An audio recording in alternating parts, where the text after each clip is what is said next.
사용하신 그 악기는 이름이 뭐예요? 근데 그 작은 게 그렇게 임팩트가 있는 줄 몰랐어요. 네, 감사합니다. 네, 크기가 중요한 건 아닌 것 같아요. 네. 모세의 손과 여호수아의 칼의 의미를 함께 살피는 중에 우리는 우리와 우리 자녀에게 말씀하시는 주님의 세미한 음성을 듣게 될 것입니다. 출애굽한 이스라엘이 광야를 지나는 동안에 최초로 경험한 전쟁 상대는 아말렉 족속이었습니다. 1절에 보면 아말렉이 와서 이스라엘과 르비딤에서 싸웠다고 하는데요. 이 전쟁이 아말렉이 먼저 이스라엘을 공격했다는 것을 암시합니다. 경건한 성경학자들은 아말렉 족속이 이스라엘 백성 가운데 특별히 노약자, 여자, 어린아이들을 기습함으로써 이 전쟁이 시작되었다고 해석을 합니다. 우리가 본문에서 특별히 1절에서 주목해야 되는 단어가 하나 있는데 르비딤이라고 하는 지명입니다. 르비딤.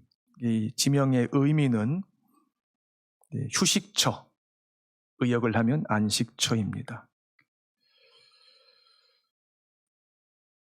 안식처가 이스라엘 백성이 잠시 쉬어야 되는 이 휴식처가 아말렉의 기습을 받는 바람에 순식간에 전쟁터가 되어버렸습니다.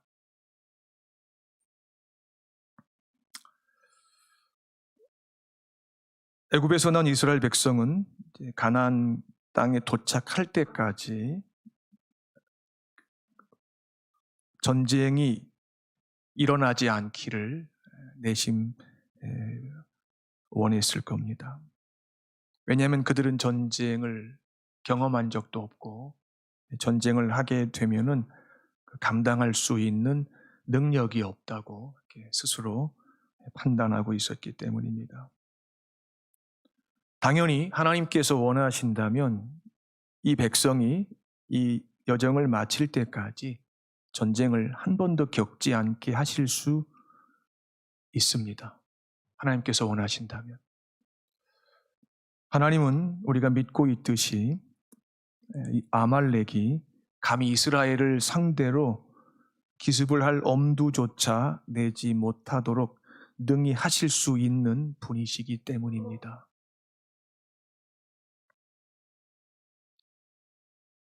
그런데 이스라엘이 원하지 않았던 전쟁을 하게 됩니다.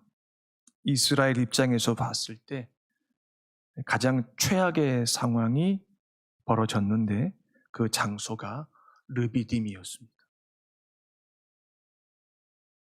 여러분이 휴식을 취하고 싶고 안식을 누리고 싶은 장소에서 전쟁과 방불한 경험을 하신 적이 있을 거예요. 결혼 생활을 하신 분들은 이 말이 무슨 뜻인지 아실 겁니다. 자녀를 키우신 분들도 마찬가지입니다. 이스라엘에게 최악의 상황이 발생했지만 잠시 후에 역전이 됩니다. 아말렉에게 최악의 상황이 됩니다. 이런 경우가, 이런 사례가 성경에 종종 소개가 됩니다.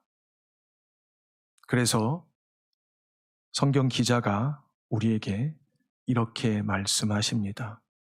하나님의 자녀는 하나님께서 하시는 일의 시작과 끝을 임의로 헤아리지 말라 이렇게 말씀하십니다.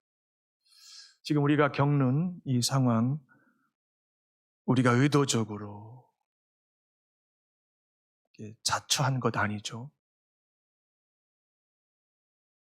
근데 이 상황이 우리를 힘들게 하는 정도가 아니죠. 네. 이 상황 때문에 홍콩에 더 살려고 했다가 마음을 고쳐먹고 짐을 싸서 가신 분들도 아마 우리 주변에 분명히 있을 거예요. 이 상황 때문에 더 있고 싶지만 부득이하게 홍콩을 떠나야 하는 분들도 분명히 있습니다.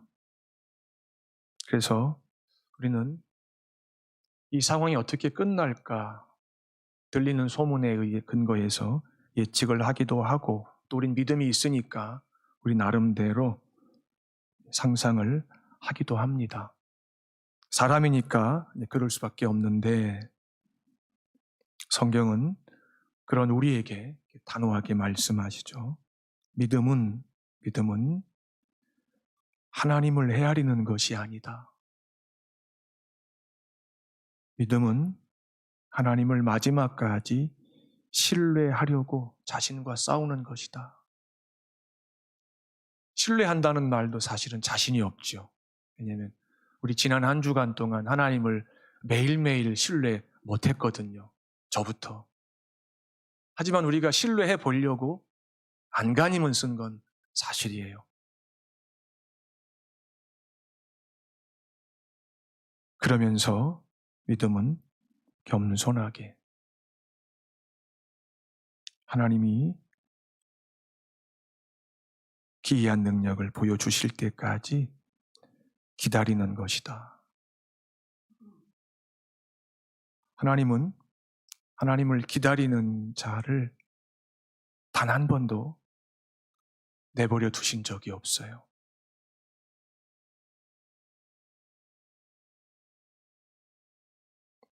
그래서 모든 하나님의 자녀는 예나 지금이나 앞으로도 절대로 원하지 않았던 자기가 생각할 때 아주 최악의 상황에서 하나님을 끝까지 신뢰하며 또 조용하게 기다리는 법을 배웁니다. 평안할 때는, 형통할 때는 배울 수 없느냐? 배울 수 없고 배우지 못합니다. 여러분, 형통할 때 인내한다는 말 들어보신 적 있어요? 형통할 때는 즐긴다 그래요. 누린다 그래요. 시간이 언제 지나갔는지 모르겠어. 평안할 때는 씨름한다는 말을 안 써요. 언제 씁니까? 인내한다, 씨름한다, 몸부림친다. 언제 사용하는 표현이에요? 지금 내가 처한 환경이 내가 꿈에도 원하지 않았던 상황일 때 우리가 이런 말을 그냥 뭐 생각하고 말 것도 없이 그냥 입에서 튀어나오죠. 제가 요즘 가끔 쓰는 말이 혹독하다. 혹독하다. 우리는 믿음이 연약하건 믿음이 강하건 최악의 상황에 직면하는 것을 우리는 본능적으로 원하지 않아요. 원한다면 그건 미친 사람이에요. 그건 교만한 사람이에요. 원하지 않아요. 그래서 하나님께서는 아말렉이 이스라엘을 기습하도록 내버려 두신 거예요. 이 상황이 발생해야만 이스라엘이 하나님을 신뢰하는 것을 또 배우기 때문에 그래요. 장면이 바뀌었습니다. 여호수아는 손에 칼을 쥐고 아말렉과 전쟁을 하러 나갑니다. 모세는 하나님의 지팡이를 손에 잡고 아론과 훌과 함께 산 꼭대기로 올라갑니다. 모세가 손을 들면 이스라엘이 이깁니다. 손을 내리면 아말렉이 이깁니다. 분명히 이 르비딤에서 전쟁을 하는 당사자는 여호수아입니다. 모세와 아론과 훌은 전쟁터에서 한 발자국 물러나 있습니다. 그것도 산 꼭대기에 가 있습니다. 모세가 지금처럼 문명의 이기를 사용해서 여호수아에게 실시간으로 전략과 전술을 지시하는 것도 아닙니다. 그런데 이 상황이, 이 전세가 하나님의 지팡이를 손에 잡고 있는 모세의 손에 의해서 결정이 되고 있습니다. 그런데 모세는 전쟁터에 없습니다.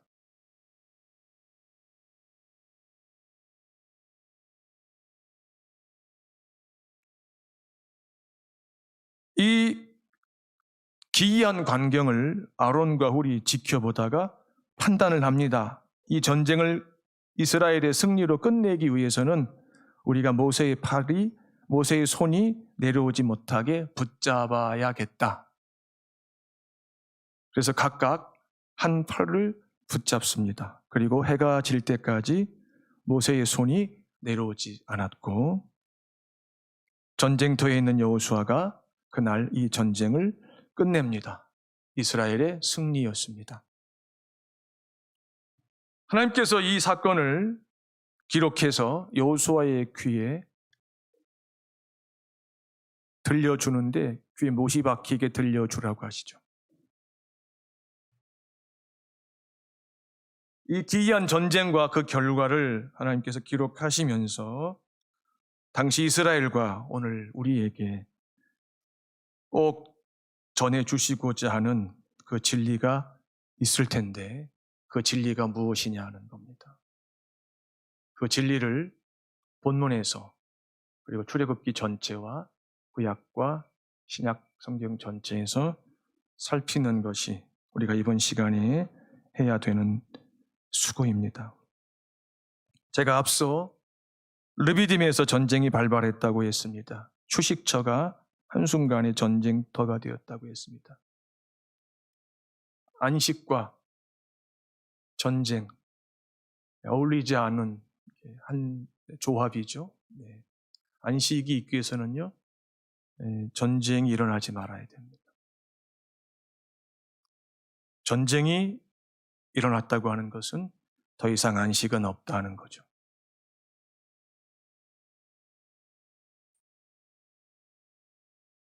하나님께서 무슨 말씀을 하시는 것일까? 하나님 자녀가 이 땅에 사는 동안에 매일 누리는 크고 작은 형태의 안식은 하나님 자녀의 능력에 의해서 결정된 적이 한 번도 없다.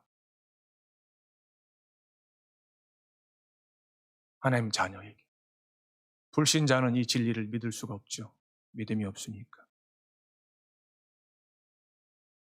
우리의 안식이 하나님에게 있음을, 하나님이 주신다고 하는 것을 우리가 믿습니다. 그래서 우리가 주일에 이렇게 모이죠.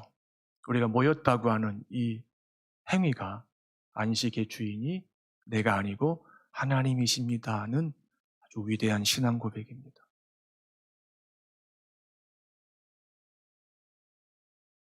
특별히 하나님께서 이 땅에 사는 하나님의 자녀에게 주시는 이 안식은 하나님 자녀가 하나님의 이름을 위한 싸움에 참여했을 때 하나님이 주시는 상급이며 위로입니다. 그 말 뭐냐면 싸움이 없다, 안식이 없는 거죠. 하나님을 위해 싸워본 적이 없는데 나는 안식을 누리고 있어? 그 자기가 자기를 속이는 거예요. 그건 거짓 안식이에요. 불신자들이 그 거짓 안식에 평생 속아서 성령을 회방하고 죽는 순간까지 예수님을 주와 구주로 영접하지 않아요. 못하죠. 왜? 자기가 갖춘 능력이 자기 안식을 보장한다고 철석같이 믿기 때문입니다. 우리도 마찬가지였죠.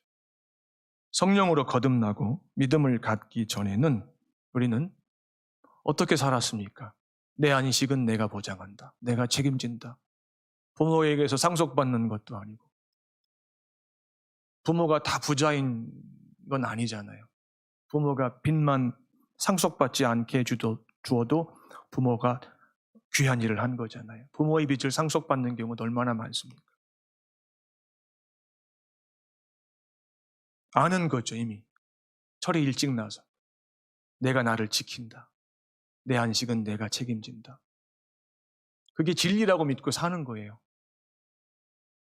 요즘도 그런지 모르겠는데 제가 서울에서 전도사 할 때 음식점, 식당에 24시간 영업하는 것이 상당히 있었어요. 근데 그 주인들 얼굴 보면은 얼굴이 사람 얼굴이 아니에요. 밤새도록 영업하고 또 낮에 또 일하니까 내가 야 저분들 저러다가 그냥 쓰러지는 거 아닌가? 무엇이 저렇게 살게 만들까? 뭔가 믿음과 확신과 신념 때문에 그런 거 아니겠습니까? 밤이 맞도록 수고해야만 자신이 생각하는 안식의 분량을 채울 수 있다고 믿기 때문이죠.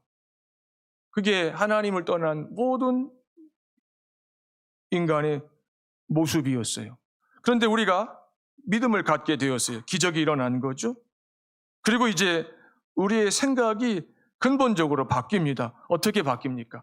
안식은 내 능력으로 내가 확보하는 것이 아니고 하나님께서 주시는 것을 내가 은혜로 받아서 누리는 것이다. 그런데 이 과정에서 하나님이 나에게, 하나님의 자녀에게 요구하시는 것이 하나 있다. 이제는 하나님의 이름을 위해서 싸우는 자가 되라. 이스라엘이 자기가 시작한 전쟁 아니었고요. 아말렉의 기습으로 이제 휘말리게 된 전쟁이었는데요. 왜 하나님께서 이 전쟁을 책임지셨을까요? 이스라엘이 승리해야만 이스라엘을 애굽에서 데리고 나오신 여호와라고 하는 신이 모든 신들 중에 신이라고 하는 진리를 이방 민족이 직접 눈으로 보고 또 귀로 들을 수가 있기 때문입니다.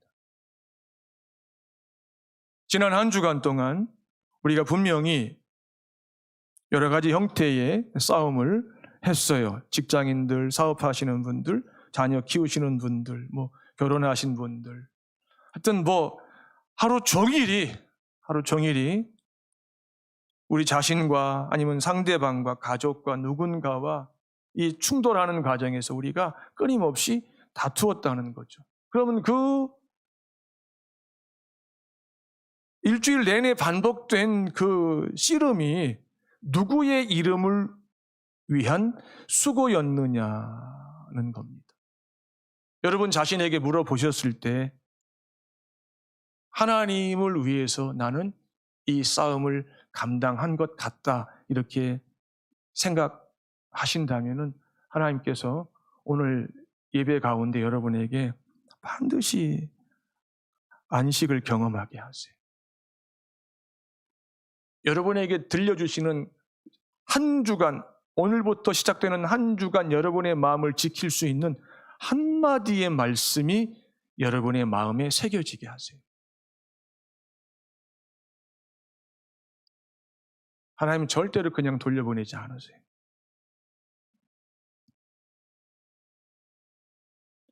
만약에 내 신앙 양심에 비추었을 때 지난 한 주 나의 수고와 싸움이 하나님의 이름과는 상관이 없었던 것 같다라고 판단하신다면 어떻게 하면 됩니까?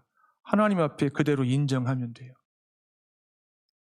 예배의 자리는 당연히 하나님을 이렇게 찬송하고 하나님 앞에 신앙을 고백하는 자리인데 그 신앙을 고백한다고 하는 그 표현 속에는 하나님 앞에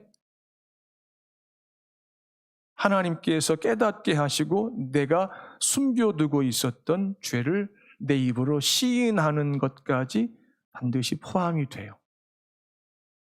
예수님을 제외한 모든 하나님의 자녀는 하나님을 예배하는 자리에서 제일 먼저 하나님 앞에 불순종했던 것을 기억해내야 하고 그것을 자기 입으로 믿음에 근거해서 고백해야 합니다. 그러면 예배가 시작되는 거예요. 혹시 우리 중에 그냥 불신자들이 종교를 가지면서 자기들이 그 종교 속에서 섬기는 우상에게서 기대하는 것 같이 하나님이라고 하는 신 앞에 나와서 내 마음의 간절한 필요를 말씀드리면 그분이 내 정성을 봐서라도 분명히 불쌍히 여기시고 내게 위안을 아낌없이 주실 거야. 이런 기대를 하신 분이 계신다면은 이 시간부터 그런 생각은 반드시 바꾸셔야 돼요. 그건 하나님을 예배하는 예배자가 예배에 참여할 때마다 계속해서 자기에게 적용하고 점검해야 되는 가장 기본적인 부분이에요. 그게 그냥 넘어가 버리게 되면은요, 그 예배 하나님과 상관이 없는 예배가 되는 거죠.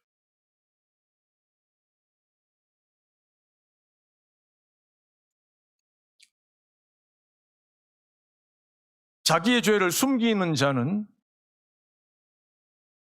형통치 못하나 그 죄를 자복하고 버리는 자는 불쌍히 여김을 받으리라고 약속하셨어요. 예배의 자리에서. 그 말은 뭐냐면은 하나님께서 기억나게 하시는 것들을 인정하고 그것이 내 허물이었고 내 죄였음을 겸손하게 자백하고 예수 그리스도의 이름으로 사하여 주시기를 아뢰 때 하나님이 기뻐하시고요.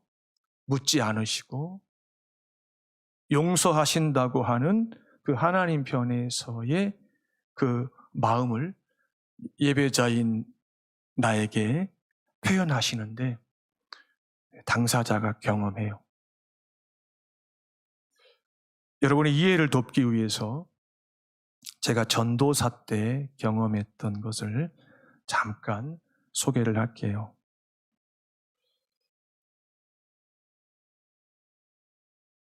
내가 하나님 앞에서 생각으로 범한 죄로 인해서 하루 종일 마음이 너무 괴로웠어요.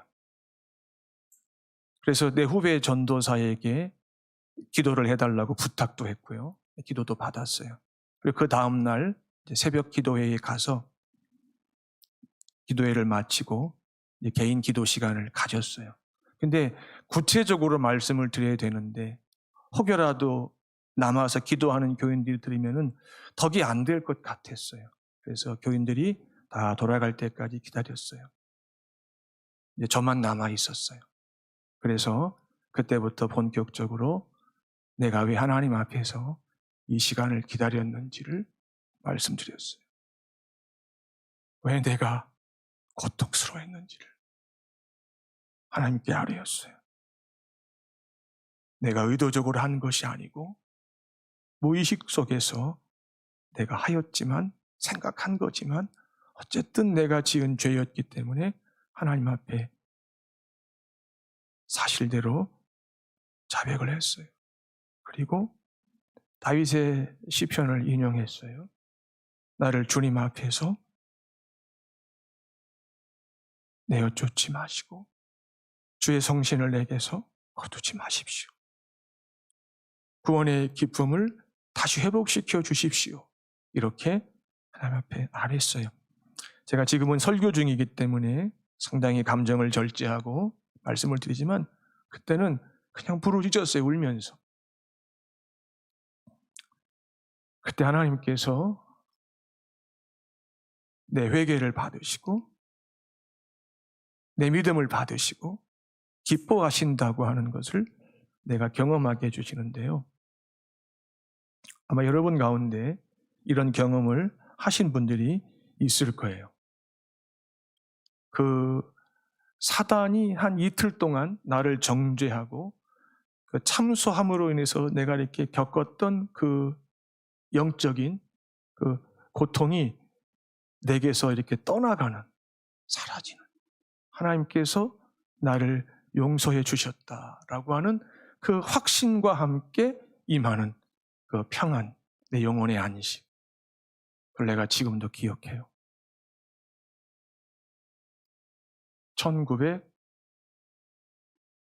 1999년이었어요.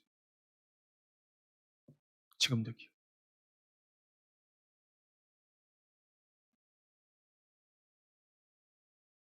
마음과 생각 속에서 일어나는 끊임없는 싸움이 하나님의 이름을 위한 것임을 늘 의식하면서 하나님 앞에서 그 생각의 중심이 나누어지지 않기를 바라면서 씨름할 때 하나님이 그 중심을 보시고 우리가 하나님의 이름 때문에 참고 바라고 견디는 것을 무한히 기뻐하세요. 그래서 얼마나 기뻐하시냐면 내가 너를 보배롭고 존귀하게 여기노라. 내가 너의 이름을 부르며 내가 너무 기뻐서 내가 어쩔 줄 모르겠다. 하나님께서 너무 기뻐하시면서 어쩔 줄을 모르시겠다고 고백하신다는 거죠.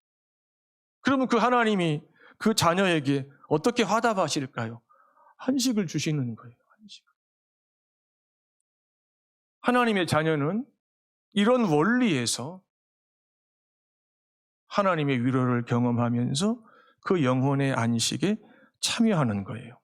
다윗이 시편 23편에서 하나님은 하나님의 이름을 위해서 하나님 백성을 의의 길로 인도하신다고 했지요. 그 인도하시는 의의 길의 끝이 어디예요? 쉴만한 물가와 푸른 초장이에요. 거기서 쉬게 하신단 말이에요.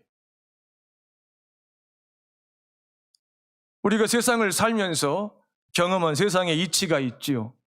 안식과 휴식, 경쟁과 싸움에서 이긴 자에게 주어지는 보상이죠. 이건 믿음의 세계에서도 동일해요.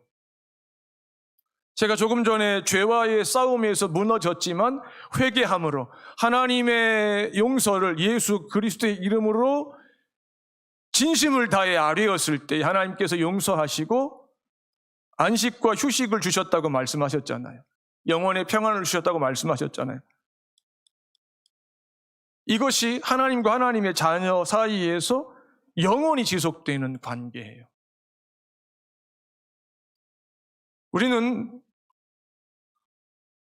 우리를 애워싼 눈에 보이는 물리적 환경 때문에 우리가 안식하지 못한다. 누구 때문에 우리가 마음이 괴롭다. 이렇게 생각해요. 성경으로 돌아가면은 하나님께서 뭐라고 대답하시냐면 이렇게 대답하세요. 내가 볼 땐 그게 문제가 아니다라고 말씀하세요.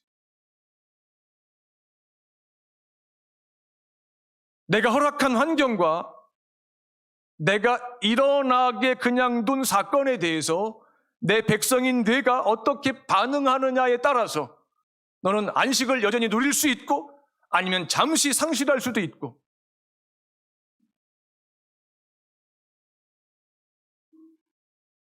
우리가 이게 믿어야 돼요.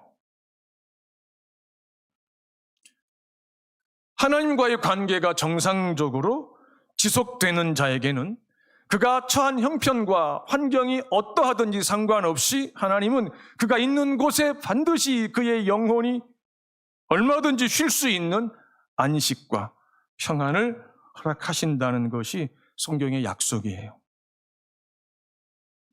사람의 눈으로 볼 때 이스라엘은 이날 아말렉과의 전쟁에서 절대 이길 수 없어요. 이길 수 없어요. 이길 수 없어.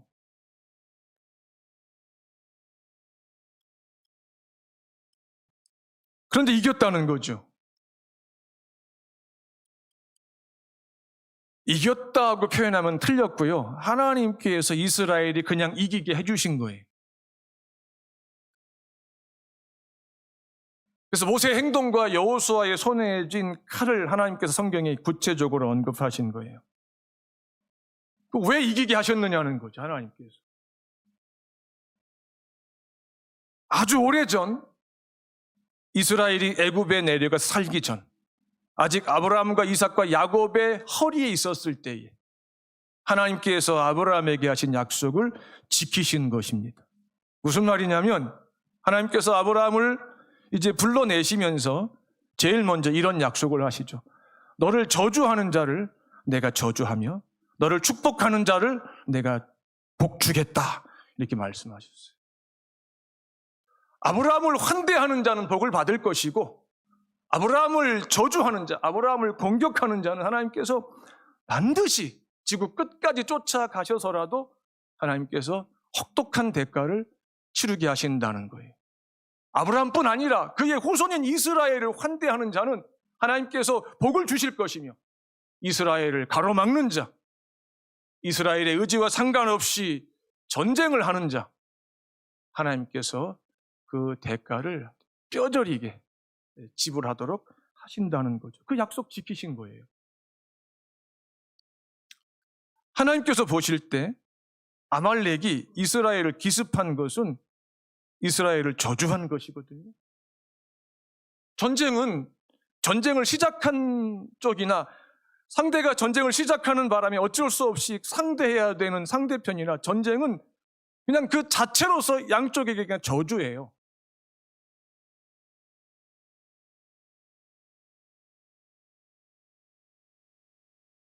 할 수만 있으면 일어나지 않는 것이 최고예요.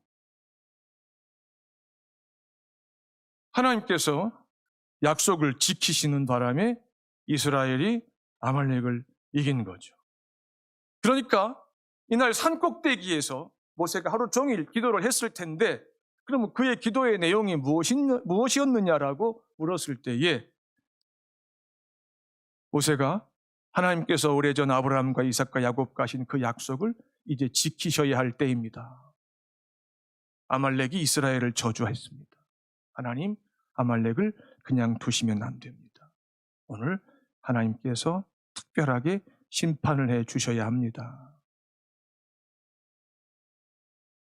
그 간구에 하나님이 이제 응답하신 건데요. 이제 이 마무리를 하시면서 하나님은 여호수아가 칼날로 아말렉을 무찔렀다고 기록하셨어요. 흐름대로라면은 모세의 기도에 응답하셔서 이날 이스라엘이 아말렉을 이겼다, 이렇게 기록하는 것이 우리가 읽을 때 훨씬 우리 이해를 도울 수 있어요. 아, 역시 그렇구나. 그런데 왜 하나님은 여호수아의 칼이 아말렉을 무찔렀다고 언급하셨느냐는 겁니다. 모세의 손과 여호수아의 칼인데요. 모세의 손이 이 전쟁의 승패를 결정했는데요. 그럼에도 불구하고 여호수아의 칼을 마지막으로 말씀하셨다는 거죠. 무슨 뜻이냐면 하나님의 지팡이를 쥔 모세의 손이 상징하는 게 있어요. 이게 뭐냐면 눈에 보이지 않는 능력이에요. 그렇다면 여호수아의 손에 쥔 칼은 하나님께서 하나님 백성에게 주시는 눈에 보이는 능력이에요.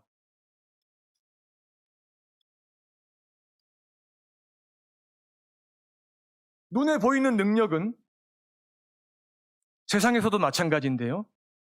언제나 눈에 보이지 않는 능력에 의해서 절대적 영향을 받아요. 통제를 받아요. 시장에서 가격이 형성될 때 어떻게 형성돼요? 매번 모여요? 오늘 얼마로 결정할까? 그렇게 말하지 않아요. 눈에 보이지 않는 힘에 의해서 결정이 돼요. 그게 뭐예요? 소비자의 수요와 생산자의 공급이 서로 만났을 때 그 크로스되는 그 지점이 가격이에요. 이게 보이지 않는 힘이에요. 자본주의라고 하는 이 경제를 설명할 때 눈에 보이지 않는 손에 의해서 이게 신비하게 결정이 된다고 우리가 중학교 때, 고등학교 때 배웠어요. 근데 이것이 사람 사는 세상에서만 적용되는 원리가 아니고요. 믿음의 세계에서도 하나님의 자녀의 삶 속에서 이것은 그대로 적용이 되는 거예요. 눈에 보이지 않는 능력이 눈에 보이는 능력을 언제나 통제해요. 눈에 보이지 않는 능력에 의해서 눈에 보이는 능력의 강도와 세기가 결정이 돼요. 여호수아의 칼만 가지고는요, 아말렉을 감당할 수가 없었잖아요. 그건 다 아는 거예요, 상식적으로 우리가. 성경을 믿는다면은. 그런데 하나님께서 여호수아의 칼이 아말렉을 무찔렀다고 말씀하신 거 아닙니까? 무슨 일이 있었길래 이런 말도 안 되는 일이 벌어졌느냐는 거지. 산꼭대기에 있었던 눈에 보이지 않는 능력, 모세의 기도에 하나님께서 화답하셨다는 거예요.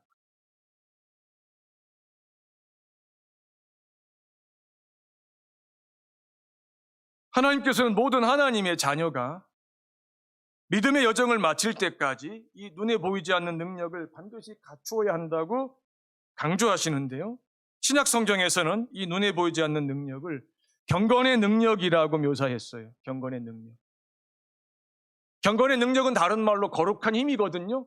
이 거룩한 힘은 그 원천이 뭐냐라고 물었을 때에 바울 사도가 디모데에게 대답했어요. 하나님의 말씀과 기도로 거룩해진다. 모든 경건한 능력의 원천은 하나님의 말씀과 성도의 기도에 있다. 이렇게 딱 답을 주셨어요. 모세에게는 하나님의 말씀이 있었고요.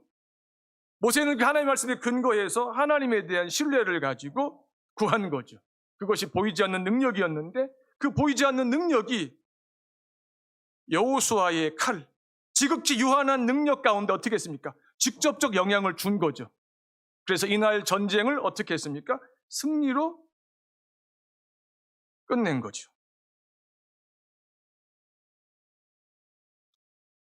하나님의 자녀가 눈에 보이지 않는 능력을 먼저 갖춘 다음에 하나님께서 하나님의 자녀에게 그 재능대로 주신 눈에 보이는 그 능력을 끊임없이 통제할 때 그 싸움은 하나님의 이름을 위한 싸움이 되고요. 하나님은 그 싸움의 결과에 대해서 반드시 책임을 집니다. 만약에 하나님의 자녀가 눈에 보이는 능력만 의지하고자 할 때에 눈에 보이지 않는 능력을 인정하지만 그 능력을 끊임없이 갖추는 것에 대해서 관심이 없고 이런저런 이유 때문에 그 능력을 평가절하할 때 그 싸움은 하나님의 이름과 상관이 없어요. 자기 이름을 위한 싸움일 뿐이에요. 그럼 그 싸움은 세상의 아들들이 이기게 되어 있어요. 왜냐하면 하나님은 이 세상의 구조를 눈에 보이는 능력은 세상의 아들과 딸들이 훨씬 더 강한 능력을 갖게 하셨기 때문에 그래요. 눈에 보이는 능력의 99%는 그냥 세상의 아들과 딸들이 가졌다고 보시면 돼요. 1%를 가지고 하나님의 백성을 나누어 갖는 거예요. 어떻게 이기겠어요? 못 이겨요. 왠지 아세요? 세상의 아들과 딸들은요, 하루 종일 밤새도록 어떻게 하면 내일 경쟁에서 이길까? 이 궁리만 해요. 뼈를 갈아서 마시면서 그 고민만 해요. 근데 우리는 예배도 드려야 되고, 기도도 해야 되고, 교회도 섬겨야 되고, 성경도 읽어야 되고, 직장도 나가야 되고, 우리는 그들과 똑같은 절대 시간을 우리가 사용해서 준비해도 시원찮은데, 우리는 어떻게 합니까? 우리는 두 가지를 해야 되잖아요.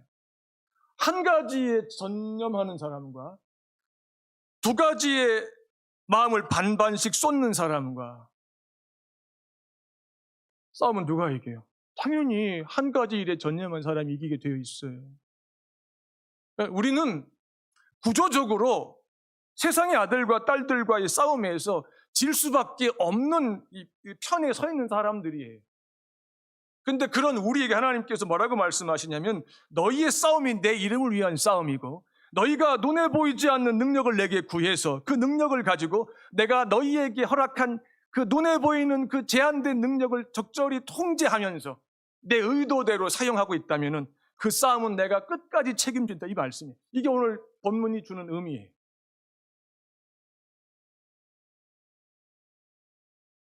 더 이상 계산할 필요가 없어요. 가장 대표적인 사례가 사무엘상 하에 등장하는 사울왕과 다윗의 경우인데요. 사울왕은 우리가 아는 것처럼 죽을 때까지 자기 이름을 위해서만 싸웠어요. 다윗이 왕이 된 다음에 언약궤를 예루살렘으로 옮겨오는 과정에서 뭐라고 얘기했는지 아세요? 우리가 사울의 때에는 하나님께 묻지 않았다. 내가 왕이 된 후부터는 우리는 모든 일을 하나님께 묻는다. 그래서 언약궤를 반드시 예루살렘으로 가져와야 된다. 그 말은 무슨 말이냐면 사울은 이스라엘의 왕임에도 불구하고 눈에 보이지 않는 능력에 대해서 관심이 없었단 말이에요. 이걸 우리 교회에 한번 적용해 봤어요. 우리 교회가 이제 이번 주 수요일이면은요, 이리로 이사 온 지 만 5년 되는 날이에요. 2016년 12월 15일 날 이사 왔어요. 사이와노 시대를 기억하시는 분들이 우리 가운데 계세요. 2013년, 2014년 홍콩 원사랑교회에 주신 눈에 보이는 능력은 지금보다 상대적으로 제법 괜찮았어요. 여러 가지 면에 있어서. 지금은 그때에 비하면은 상대적으로 초라한 것이 사실이에요. 사람이 볼 때. 근데 그때 6, 7년 전에 우리 교회가 가지고 있었던 눈에 보이지 않는 능력과 지금 우리 교회가 갖고 있는 눈에 보이지 않는 능력을 제가 비교해 봤어요. 그때보다 지금이 훨씬 더 강해요. 왜냐하면 지금은 매주 수요일 예배 마치고 우리 권사님들이 자발적으로 모여서 간절히 기도해요. 그리고 권사님들이 하나가 되어가요. 성령이 역사하시는 시간. 지금은 금요일 기도회가 얼마나 뜨거운지 몰라요. 얼마나 뜨거운지 몰라요. 새벽 기도회도 마찬가지예요. 보통 제가 가장 늦게까지 있는데 저만큼 앉아있는 교인들이 한두 명, 두세 명씩 될 때가 있어요. 유치부도 마찬가지예요. 부장집사와 교사와 교육자가 함께 모여가지고 모일 때마다 기도해요. 그냥 형식적인 것이 아니고 실제로 기도해요. 초등부와 유년부도 마찬가지.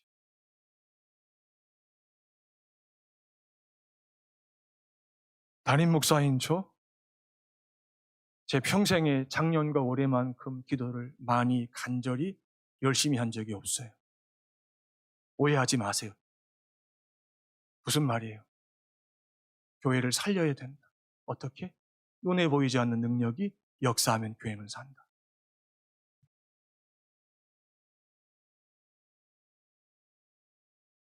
눈에 보이지 않는 능력이 강해질수록 눈에 보이는 능력의 한계와 약함은 절대 문제가 되지 않아요. 오히려 눈에 보이지 않는 능력이 없거나 사라진 지 오래가 되었거나 이런 경우인데도 불구하고 눈에 보이는 능력이 강한 것이 이것이 치명적인 문제예요. 이게 치명적인 독이 돼요. 왜? 자신도 모르게 교만해지기 때문에 하나님을 안 쳐주니까. 눈에 보이는 능력을 가지고도 얼마든지 감당할 수 있다는 계산이 나오니까. 그게 하나님의 백성이 끊임없이 경계해야 되는 보이지 않는 위험이에요. 여러분의 믿음이 주의를 성실하게 지키는 믿음이라면 감사하세요. 근데 그 믿음이 안 좋아지는 마세요. 그 믿음으로 감당할 수 없는 일이 반드시 벌어져요. 수요 예배를 사모하고 새벽의 기도를 사모하고 또 주중에 경건한 성도와 함께 모여서 신령한 대화를 나누는 그런 시간을 확보하셔야만 돼요. 왜냐하면 그래야만 나 자신도 모르게 눈에 보이지 않는 능력이 내게 임하며 내가 그 능력을 하나님께서 주시는 만큼 갖추어 가고 있는 것을 내가 어느 순간에 알게 돼요. 그 다음에 눈에 보이는 능력을 구해야 되는데 얼만큼 구해야 되느냐? 분수에 맞게 구해야 돼요. 하나님이 정하신 그릇이 1달란트밖에 안 되는데 2달란트를 구하면 그건 탐욕이에요. 하나님께서 정하신 그릇이 100데나리온밖에 안 되는데 1달란트를 구한다? 눈에 보이는 능력은 그 탐욕이에요. 내가 눈에 보이는 능력 때문에 하나님의 일을 내 원하는 만큼 할 수 없다? 이건 내가 나를 속이는 거예요. 눈에 보이지 않는 능력이 너무 연약하고 너무 빈곤해가지고 내가 눈에 보이는 능력이 많음에도 불구하고 하나님을 위해서 내가 원하는 만큼 쓰임받지 못하는 것이에요. 정리합니다. 하나님 말씀에 의하면 눈에 보이는 능력만 가진 자, 그것밖에 없는 자 누구예요? 세상의 아들과 딸들이겠죠. 그런 이들은 눈에 보이지 않는 능력을 가진 자 누구예요? 하나님 자녀인 우리를 가리키겠죠. 우리를 결코 이길 수 없어요. 절대 이길 수 없어요. 예수님께서 뭐라고 말씀하셨어요? 너희는 먼저 그의 나라와 그의 의를 구하라고 말씀하셨죠. 이게 뭐예요? 너희는 먼저 눈에 보이지 않는 능력을 끊임없이 갖추는 자가 되라 고 말씀하시는 거예요. 그리하면 나머지 모든 것을 아버지께서 때를 따라 채우시고 책임지시고 이기게 하시는 것을 너희가 보게 될 것이다. 이 말씀입니다. 지금 서 있는 믿음의 자리에서 그 다음 믿음의 자리로 반드시 나가시기를 주의 이름으로 축복합니다. 그래야만 눈에 보이지 않는 능력이 강해집니다. 강해질 때 눈에 보이는 지극히 초라한 능력을 가지고도 세상을 감당해내는 새로워진 나, 이전보다도 강해진 나를 보게 됩니다. 이번 한 주간 그런 시간이 되시길 주의 이름으로 축원합니다. 기도합시다.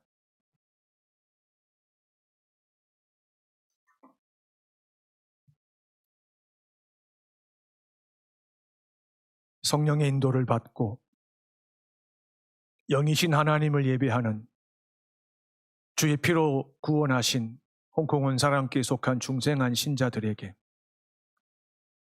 먼저 눈에 보이지 않는 능력을 끊임없이 구하고자 하는 그 믿음을 더하여 주시기를 주의 이름으로 아뢰옵니다.